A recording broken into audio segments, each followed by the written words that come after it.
you've got a Bradley smoker, and if you're like me, you're a little bit annoyed by the fact that there's really only one name in the game when you get to buying new biscuits, and that's of course Bradley themselves, and you're stuck with whatever the price is. I've seen it change month by month. Sometimes it's quite expensive. Sometimes, right now, it's not. I've seen it more expensive in the past, but what is this, about, call it $26 or so for a 48 pack. If we go in here, so I've already bought this 2 times, but yeah, this is hickory. If you go to the weight, I'm just going to use the Amazon weight here. I don't know if this includes the packaging or not and everything else, but let's round it up to 2 pounds just to be generous to Bradley here. It's about $13 a pound you're paying for these hickory biscuits.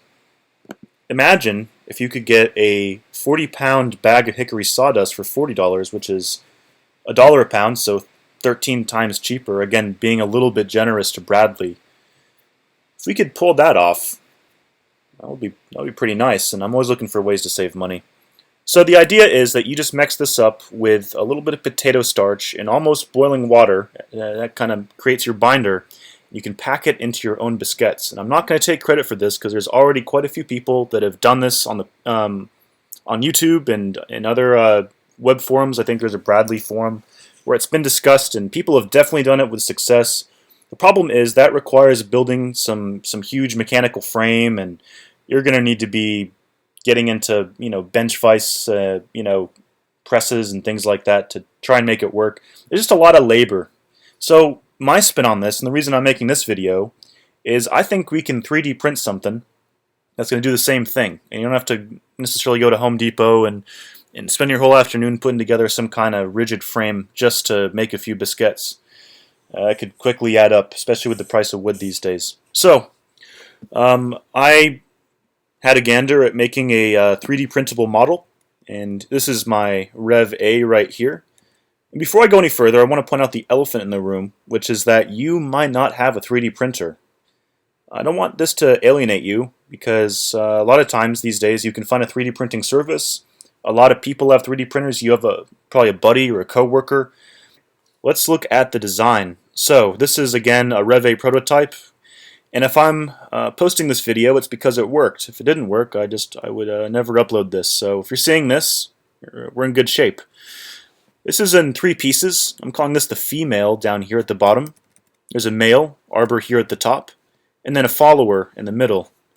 Let's kind of look through the female side first. So the female side is, you could probably figure out where you're going to pack your wood pulp or sawdust mixture. I've left a few holes in the bottom for air to escape. But actually, that's getting ahead of ourselves a little bit, because actually the follower needs to go in first. So the goal of the follower is so that we have a way to actually push out this biscuit when we're done molding it. So the follower is simply going to travel down into the bottom like so. And if we kind of go in here, there is a hole in the bottom for you to just push it out with a finger or something. And again, there's little reliefs, just if there are a couple drops of fluid or air, just to allow it to kind of compress evenly and not build up pockets of air or water. So that follower in there, that's when we would actually pack this with our mixture. It'd be about a 1/4 cup.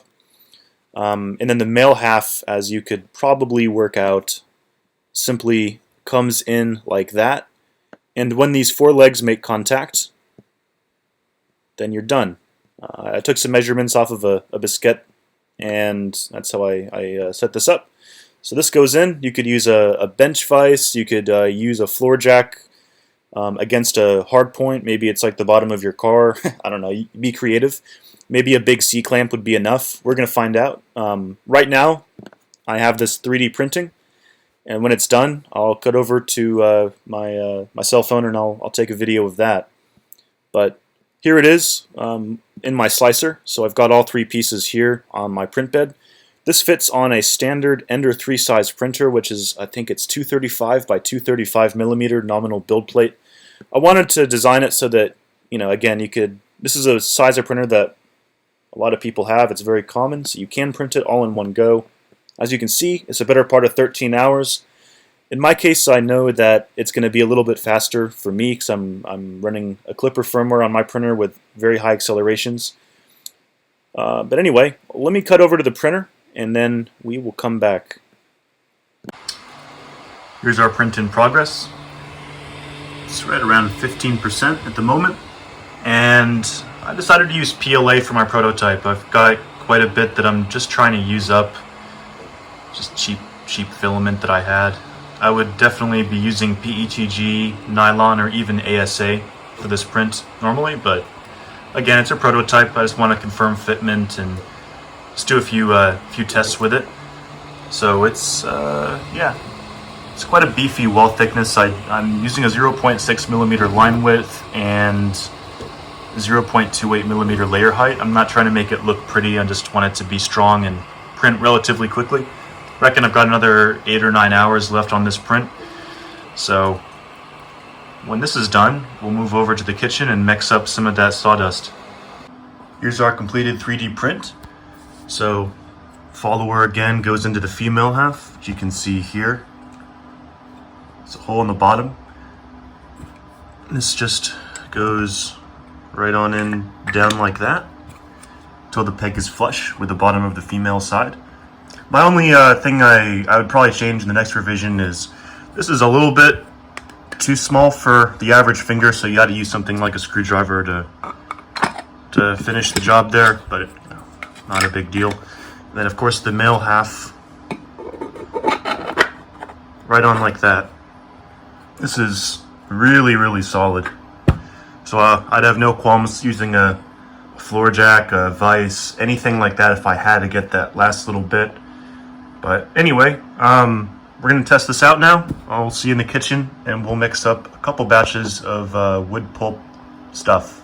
I'm going to go ahead and whip up the biscuits now. I've got 2 different recipes that I found online. I just consolidated them here into just one page. One of them is going to be using sawdust or just maybe smaller sized wood chips. And then the other one is using generic pellets, which you might find in something like a Traeger type of pellet smoker. So I'm going to actually try both. I've got these wood chips here. This is, I think, a 2-pound, maybe it's a 4-pound bag. Anyway, I didn't want to commit to the whole 40-pound bag that I showed before, just in case, you know, it ends up not being worth it. But we'll start with that. These are mesquite. And then for the pellets, I've got some Traeger, it's a Traeger blend. I couldn't tell you exactly what the woods are, but anyway, I know they're good pellets. So I'm gonna go ahead and start with the sawdust recipe. So it looks like it's asking us to, well, first actually it says 2024 biscuits. I'm gonna cut this recipe in half just to, you know, make it easier. I'm probably gonna make a mistake the first time, but essentially what it has us doing is mixing together the sawdust and some potato starch here. Potato starch, I just grabbed this. This was only a couple dollars, maybe $5 or something. Mix that dry, and then you're essentially just going to add in some boiling water. The boiling water will quickly react with the potato starch to make a gel, kind of a goop. That's going to be the binder. So the idea is that that's going to allow the biscuit to hold its shape just like the Bradley biscuits do. Anyway, you can pause the video and read the instructions, take a screenshot if you want, but I'm going to move on to the other one with these generic pellets. And it's a similar idea. This guy is saying that when you mix boiling water with these pellets, it softens them up into a pulp, just kind of like a paste almost. At that point, he's saying to use cornstarch as the binding agent, which you mix separately with boiling water, and then you combine the two. So I've got some cornstarch over there. I'm not going to film myself actually doing this. I think I'm going to need 2 hands to do so, and it would be kind of boring anyway. It's really simple. We're mixing together 3 ingredients. So let me go ahead, put the phone down, and I'll come back after I've done the first batch, which will be the sawdust. Right, I've got the potato starch added into the wood chips. Again, I did cut the recipe in half, and I'm just going to do my best to kind of merge this all together. The potato starch really is just disappearing into it, so never really worked with potato starch before. I think that's good. Looks about good right there.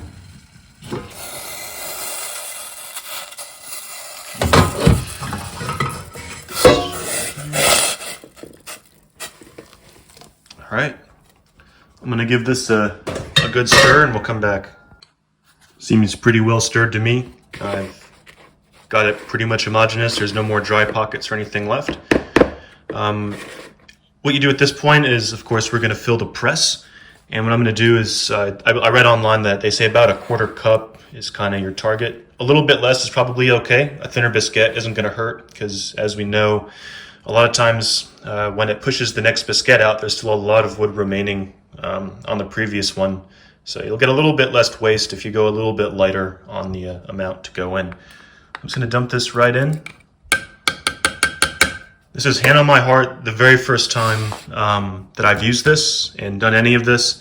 So hopefully this first take that I'm doing right now is going to be good enough. No serious issues or anything that makes me have to rethink it. But I've gone ahead and put the male part in. And it looks like there's still a little bit of a gap, which is good. It means we're making pressure.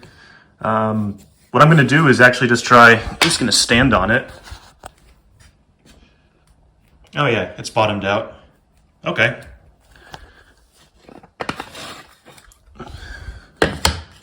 Let's take the male half out and see what we have. Might need two hands, guys. Yeah, 1 second. All right. There we go. This came off nice and cleanly. Oh yeah. Familiar looking consistency there. And then we'll push the follower out. What I'm going to do is I'm just going to use this grate here. Let's get a screwdriver. Okay, so that should be it. There's the follower. Let's go ahead. Oh yeah. Sorry if it's not focusing very well. I'm going to let this dry. Just move under some better light. Yeah, that looks beautiful. Let me get a real biscuit. And we'll do a little side by side. I think I have some right down here.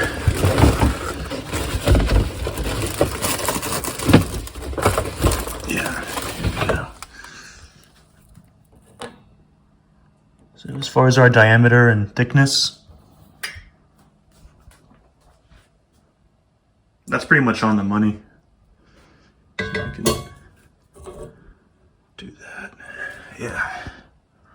Yeah, that'll do. Okay, so that's a thumbs up so far. I'm gonna go ahead and do the rest of these, and then we'll move over to the Traeger pellet and cornstarch one, see how good that is. So I used up all of the mixture and I got 11. They all look really, really nice. So that's pretty much exactly what I was expecting. This said it would make 20 to 24. I cut the recipe in half, so that makes exactly 11. That's exactly what I got. I'm gonna go ahead and let these dry, and then we'll start on the next batch featuring the pellets. So that was way easier than I expected. I just boiled 1.5 cups of water in here, added in my 1 cup of pellets, and this was after maybe 30 seconds of stirring it up. I'm not seeing any more big chunks of the pellets. It all came right apart. So that was easy. I'm gonna go ahead and do the cornstarch binder. I'm gonna dump this back into there, get that gelled together, and then add it in, and then we'll make some biscuits out of it. Well, compared to the sawdust batch, this is definitely a little bit more watery and gloopy. I notice there's a lot more water added. So this might cause a little bit of a mess in the little press we made over here, but we're gonna give it a go anyway. All right, I just started pressing the first one, and I want you to see this. This is why I added these little weep holes in the top. So I press this down. Yeah, want to do this in a area where you don't mind if it gets a little dirty. Nice. Okay, the halves are separated. That's in there. Do the same thing. I'm just gonna place this guy on the rack and then just press out the follower. Might need to.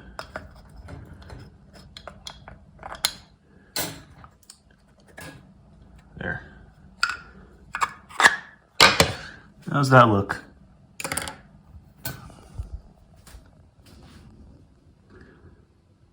It's not bad. Might be a little bit tall. I'll need to measure it and see if it's gonna be okay. I probably just need to add a little bit less mixture in, maybe a little bit less than a quarter cup so that they're shorter, but let's see.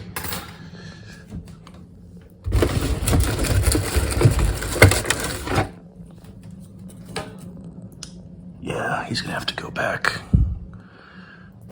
We'll try that again, using a little bit less.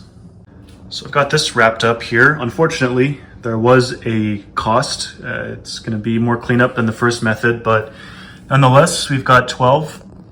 They look pretty sharp except for a few that started to crumble away. I'm not really sure if... I'm just gonna, for science, I'm gonna just use them anyway. I may as well. But I think my preference was definitely the first method with the sawdust. This was just a little bit too soupy and it made a mess. The weep holes worked really well. There's I think 6. They're really small. It's hard to see them with the water on it, but and if my phone could focus, that would also really help. There's 6 small weep holes there, and then on the female side, there's bigger weep holes. Fluid was shot out of both halves when I was doing this.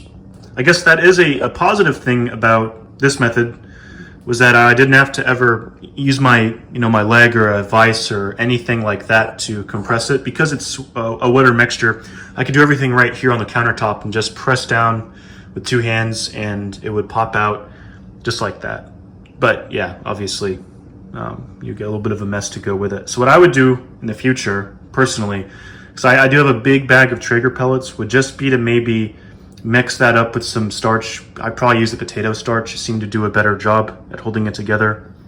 Anyway, I'd mix that up and then put it that whole dry mixture right into some boiling water, maybe 1.5 cups to 1 cup of the pellets and 1 tablespoon of the potato starch, and just do it all in here, because it's going to be less water, less mess, and it'll have a fluffier, drier mix compared to this. You won't have water shooting out everywhere. So what I'm doing now is just putting them in my oven. I've got it set to 170 Fahrenheit, 175, so it's about 80 Celsius, I believe. That's going to help dry them out. These are obviously going to take a lot longer to dry out than the first batch, but when they're both dry, we'll come back and we'll do a test on the Bradley smoker. So almost a week has gone by since that last video clip, and these biscuits have had a good chance to dry out. In front of me, I've got an original Bradley biscuit here. Exactly what you're expecting. This is the first batch I made with the sawdust / wood chips, and this is pretty stout. I mean, it's not crumbly or anything. And then of course this is the wet mix, the one that we did with the Traeger pellet kind of mush, and these took the longest to dry out, as you could probably have guessed, but here they are. And we're here at the Bradley 4-rack digital smoker, and I'm going to do a comparison between all 3. I'm going to just do a very subjective assessment of how much smoke they put out, the quality of the smoke, and then we're also going to look at how much residual material there was after that 20-minute timer pushes a next biscuit over. So my plan is, right now I've completely emptied out my chimney. I'm going to just load the Bradley biscuit first, and then follow it with these 2. And it'll be about 1 hour total test, and I will be checking in as we progress. So let me load these up, and I will come back when we're ready to start taking some measurements. So right away, I've got all 3 in, and then I put a few more of the real Bradley biscuits on top just so I can push these through the little smoke generator here. As you can see, we've got that first guy coming out, and then this is the sawdust one, so that successfully passed through. For me, the real test will be that wet mix, the Traeger pellet mush one. That one was a little bit thicker, so we're gonna find out if that passes through without getting stuck. Yeah. It worked fine. Okay, so now the Bradley official biscuit is on the hot plate, and we're all familiar with this, but just for equal comparison, I'm gonna let it get up to, I don't know, it's been on idling for about 15 minutes, so I reckon it's hot enough to start making smoke here in a few minutes. But I'm gonna close the door, and I I know, guys, this is filthy. Please don't judge me too much. I need to clean it out. I just use this so often that inevitably it's a little bit dirty. So here's a familiar sight. Here's our genuine Bradley biscuit. I'll try and capture the best I can anyway, the amount of smoke coming out.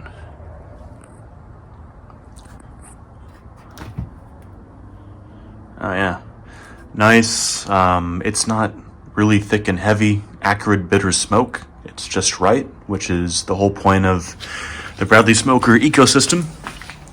Let's see. We've probably been at about 15 or so minutes. There's I don't know why you can see this. I will pull the discarded biscuits out and compare them in the light when we're done. But there's still quite a bit of unburnt wood here on the original Bradley biscuit. But let me close the door and let it run its course. So actually, right when I stopped that last video, I heard a little bit of a gunk noise, and we've advanced to the next biscuit. So let me turn a light on here. So there's our next guy. This is the sawdust one, as I said. So I don't know how you can see it, but there's quite a bit of unburnt wood material on that genuine Bradley biscuit. So we'll see how this next one does. I'll see you in about 15-20 minutes. This is encouraging. So we've got a nice amount of smoke coming out here. Pretty similar to the Bradley biscuit. Oh yeah, just it's not bitter or acrid or anything like that. Oh, well, this is interesting. We've got some heat on this one. Very interesting. And in fact, even the one next to it, the one with the pellet wet mush mix, even that one's cooking pretty hot too. We're now on the tail end of that last biscuit. This one is the pellet mush mix. And I'd say that so far, all three are giving me the same general density of smoke. The color, at least to my eye, looks the same. Smell test. Again, not very scientific, but this is kind of the best that I can realistically do. Guys, it smells just like I'd expect. It's sort of a mesquite. I think this was a mesquite-based pellet. I'll have to go and double check, but it's right in line with what I'd expect from any other type of pellet or biscuit smoker. Nothing funky, nothing weird or chemical smelling. Again, all we used was the pellets and a little bit of potato or cornstarch. Oh, there it goes. We got it live. We're gonna push it right off. Ah, yeah. Wow, actually, check that out. The second one that we did, the sawdust-based one, look at that. It's still glowing red hot. But the Bradley one is not. The Bradley one is pretty much extinguished.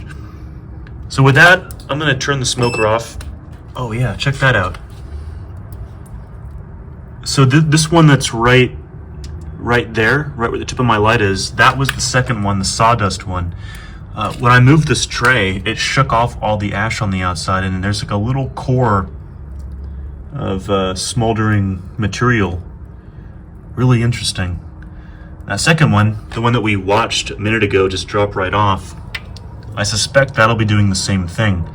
So I'm gonna let this cool down, guys. We're gonna come back and do a little bit of a deeper dive into what we're left with. So I slid everything out just to let it cool down, and it looks like it's continuing to smolder and burn, which I should have thought about, honestly, but whatever. In the bottom left is the original Bradley biscuit, the very first one that came through. Up here, what's left of it is that sawdust or wood chip type of biscuit that we made. And then this one is the pellet-based biscuit, which I suspect that after this kind of finishes burning itself out, it's gonna look kind of similar to that, which there's really not that much left. Everything is now burned out and cooled down, so let's do a quick check here. There's really not much left of this. It's just all ash. That was, again, the sawdust one. This was our pellet one. Same thing. I mean, yeah, essentially just ash. And then our Bradley Bisquette, it did eventually burn all the way through. But by the time that we got to this point where it had all pretty much burned down to ashes, the Bradley Bisquette still had quite a bit of material left in it, whereas the two that we made from scratch, which had a lower density, they were pretty much already fully used up. So for that reason, I'm going to say that the homemade ones, if anything, were actually a little bit better because we got more mileage out of them. And for that reason, I'm saying this was a success. And should you do it at home? Absolutely. Check out the link below, download those 3D print STL files, and start making your own.